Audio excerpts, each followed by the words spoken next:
Bonjour les amis. Aujourd'hui nous sommes le jeudi 19 octobre. Il est pratiquement 13h. Et je vais faire une balade, voilà, comme ça. Donc on va parler de l'achat de sa moto. Est-ce qu'on doit l'acheter neuve ou d'occasion? Bon, bien sûr, certains me diront que si on a les moyens, autant la prendre neuve. Mais c'est pas forcément le calcul à faire, sauf si on a vraiment trop d'argent. Et donc on va parler un peu de ça tout en allant se balader avant la pluie, parce que comme vous pouvez le voir, ça s'annonce pas terrible pour le week-end. Voilà, je vous souhaite un bon visionnage.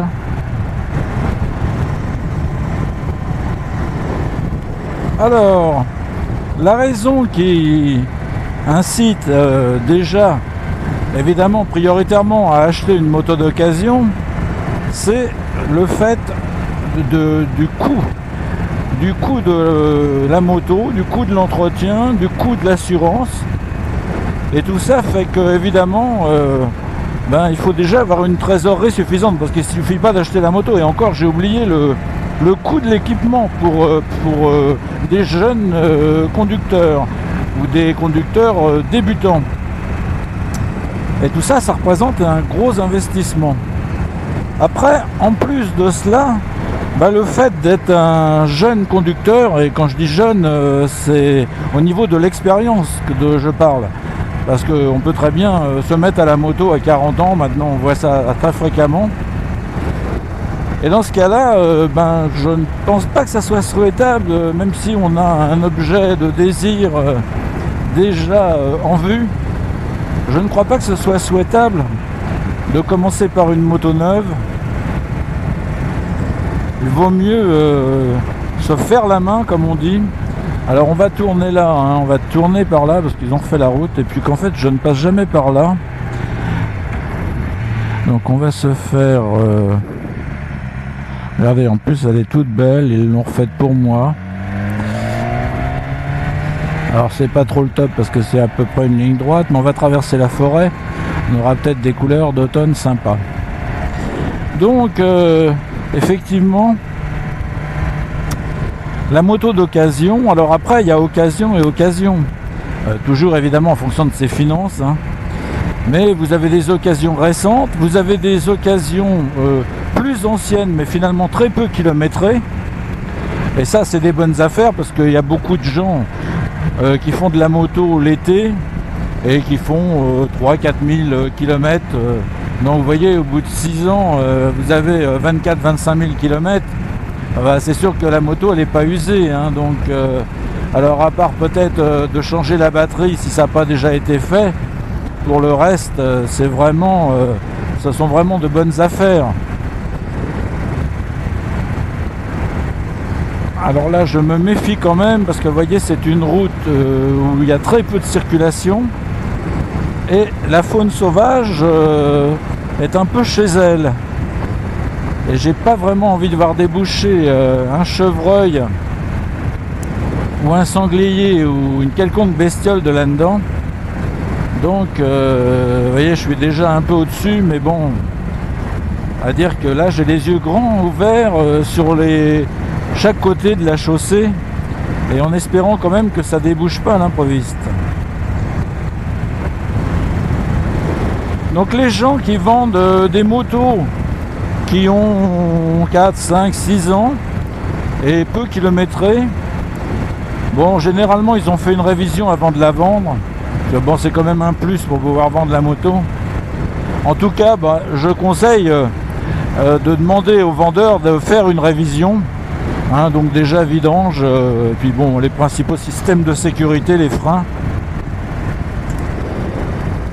Et après, c'est tout bon.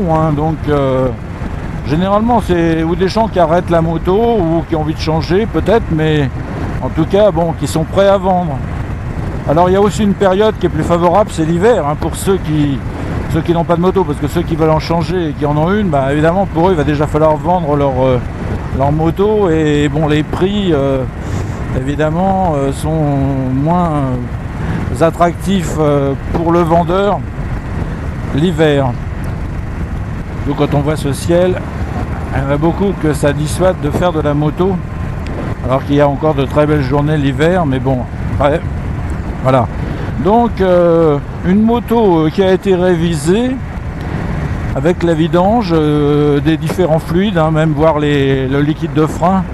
Bon après, je vois pas, il n'y a pas de mauvaise moto, toutes les marques sont bien. Après, il suffit de regarder un peu sur internet pour voir s'il n'y a pas certains modèles qui auraient un vice particulier, une série qui aurait fait que à ce moment-là ça a posé quelques problèmes, quelques soucis. Vous voyez, je l'ai déjà fait dans l'autre sens. Bon, la route est un peu défoncée, mais ça a l'air de rien, mais en fait changer de sens fait que c'est bien aussi. On découvre une autre situation de roulage. Bon, alors là, on se lève, voilà.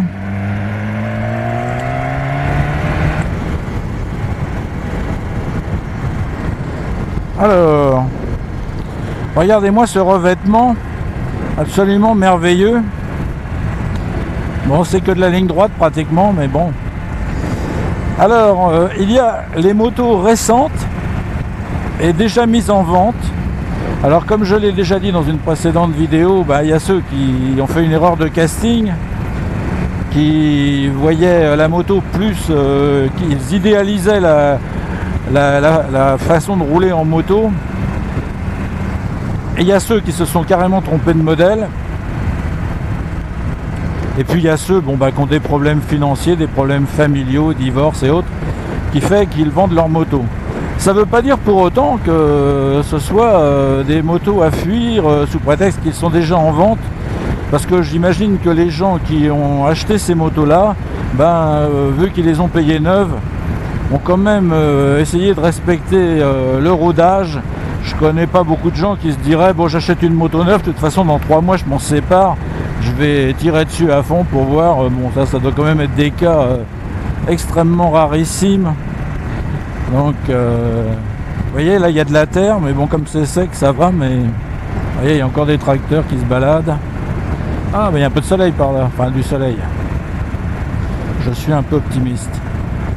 Donc effectivement, ces motos-là, et il y a aussi les modèles de démonstration, alors où certains disent il faut pas acheter ça parce que, bon, moi j'en ai déjà acheté les motos de démonstration, comme des voitures de démonstration d'ailleurs, ce que j'ai fait souvent, et sans aucun problème, hein. Faut pas non plus croire que les gens, il y en a qui me disent que je vais pas assez vite, enfin que je montre pas, déjà je montre pas dans les vidéos mes petits coups de folie, je l'ai déjà dit. Je fais quelques petits excès, bon, histoire d'eux, mais voilà, le reste, je le garde pour moi. Mais en tout cas, bien sûr que normalement, les motos sont pré-rodées par les concessions. Au moins les 500 premiers kilomètres. Si on prend celle-là, en plus, elle est bridée jusqu'aux 1000 km à 9000 tours.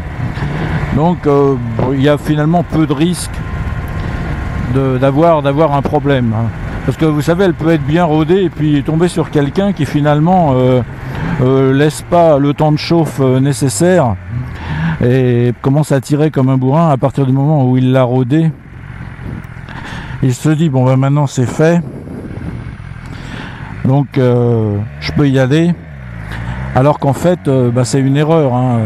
Évidemment le temps de chauffe, même si la moto est rodée, il faut quand même le respecter.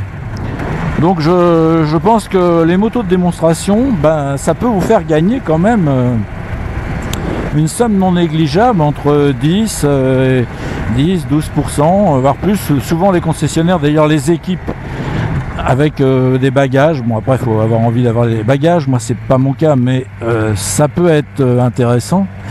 Et dans ces cas-là, voilà, au lieu d'acheter neuve, alors après... vous allez vous dire, oui, mais quand je la revends, c'est plus une première main. Vous savez, elles se vendent. À partir du moment où vous avez la facture et les différentes factures d'entretien, c'est peut-être un peu plus compliqué pour ceux qui font leur entretien eux-mêmes. Enfin, que je souhaite pour eux d'ailleurs qu'ils qu'ils attendent la fin de la garantie pour le faire. Mais sinon, voilà quoi, c'est quand même plus précautionneux d'avoir fait les révisions, de préférence même chez la marque de la moto. Et ça, bah, généralement, ça rassure l'acheteur.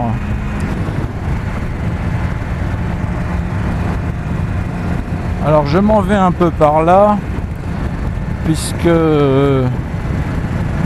l'autonomie m'indique 92 km. Donc je pense que j'aurai assez pour pouvoir faire le retour. Sinon il faudra que je trouve une station-service. Toujours le gros problème de l'autonomie sur cette moto. D'ailleurs il fait 21 degrés, je vous le dis, hein, à titre purement indicatif. Pour un 19 octobre, c'est pas mal. Vous voyez les couleurs du feuillage, c'est complètement transformé là en quelques jours maintenant. Alors là, vous voyez, c'est une belle ligne droite, on pourrait foncer comme un malade.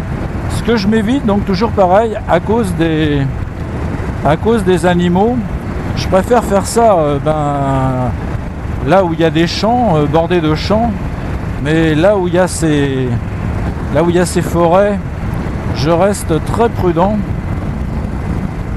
Parce que pas plus tard que lundi dernier, il y a encore eu un motard de tué en voulant éviter un chevreuil. Il s'est tapé l'arbre et donc bon, c'est un peu dommage de perdre la vie bêtement.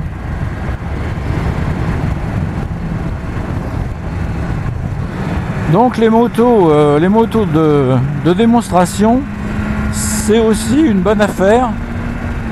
Ça peut permettre de s'acheter, ça compense, ça permet de s'acheter de l'équipement ou voire l'équiper avec tout un tas de gadgets dont on est souvent friand, comme les lèche-roues, les clignots à LED, enfin bon bref, tout un tas de choses que chacun a envie de personnaliser sur sa moto.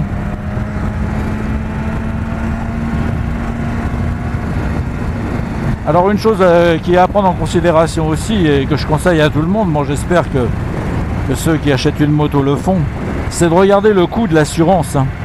Parce que je peux vous assurer qu'il y a des différences non négligeables d'une moto à l'autre.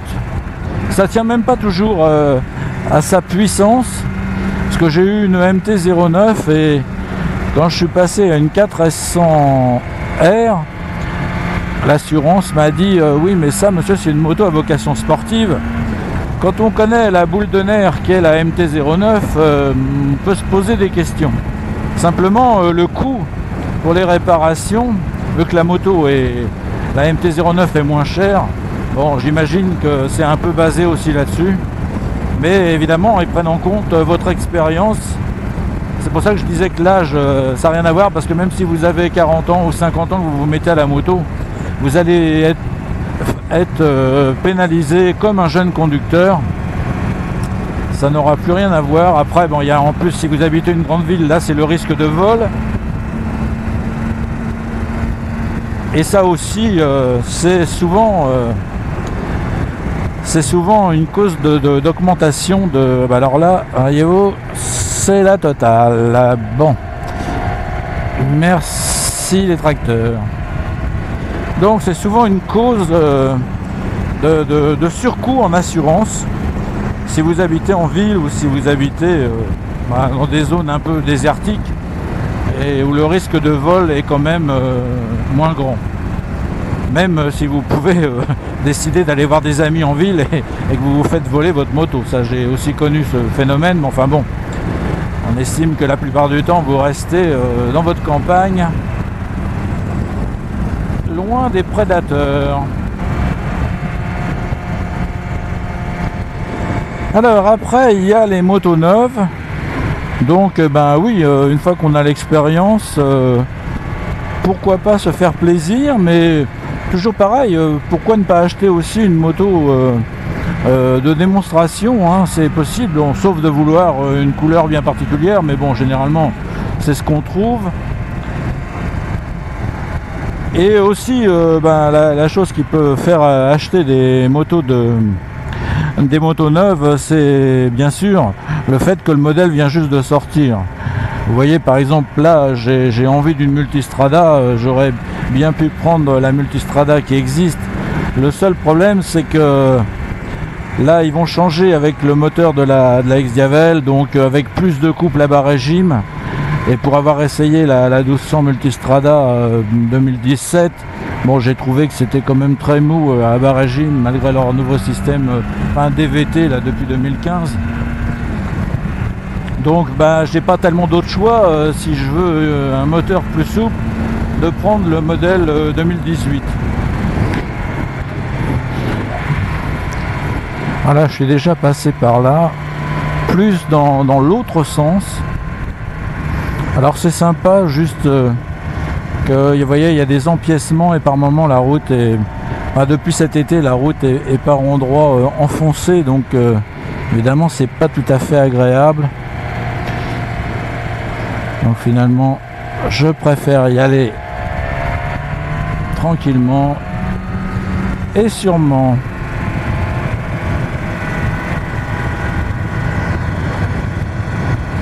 Donc voilà, ce sont les différents choix possibles.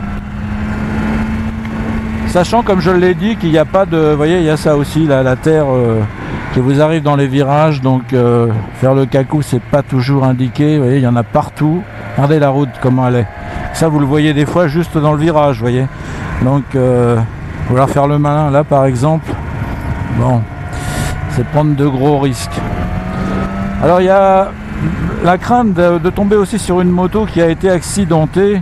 Bon, généralement les motos sont correctement réparées, hein. On n'est plus maintenant dans le petit boui-boui, le garage qui se termine dans l'arrière-cour.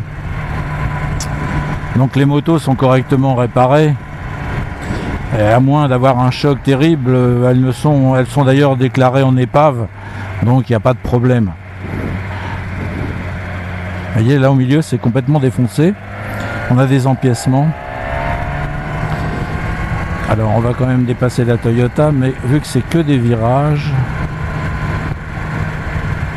on va quand même attendre un bout de... Bon, non, on va pas attendre finalement.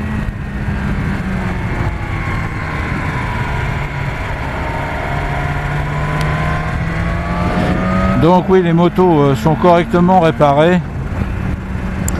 Et contrairement aux voitures où généralement il faut se méfier que les longerons n'ont pas été touchés, etc. Bon, sur une moto, presque tout est visible et c'est remplacé, hein, à moins que ça ait été réparé par le gars lui-même. Donc dans ce cas-là, bon, évidemment, il pourrait y avoir un problème. Donc dans la mesure du possible, il faut pouvoir les essayer. Bon, je sais que c'est pas évident parce que moi, le premier, je tiens pas spécialement à prêter, par exemple, ce genre d'engin au premier venu. Après, bon, si vous avez les factures, etc., voilà, c'est à voir. Ou alors, vous emmenez carrément l'acheteur faire un tour derrière vous. Bon, sur la S Miller, c'est un vrai supplice. Mais sinon, il y a aussi cette possibilité-là.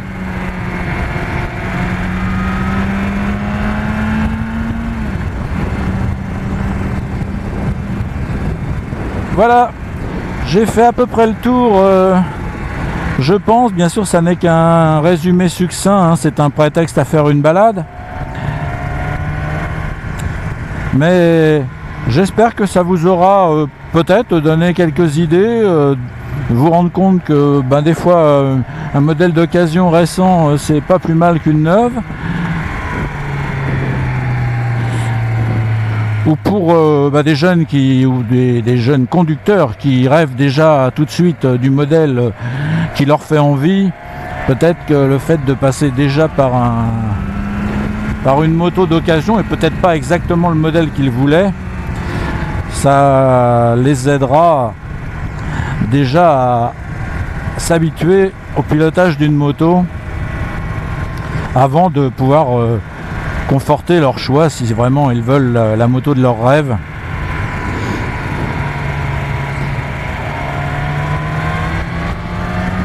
Voilà, Cette vidéo se termine, je vous remercie de l'avoir regardée et je vous dis à bientôt. Alors pour qui veut des virages, il y en a autant qu'on veut. Simplement, vous voyez, par exemple là c'est complètement fissuré. Et là les arbres ils sont par terre.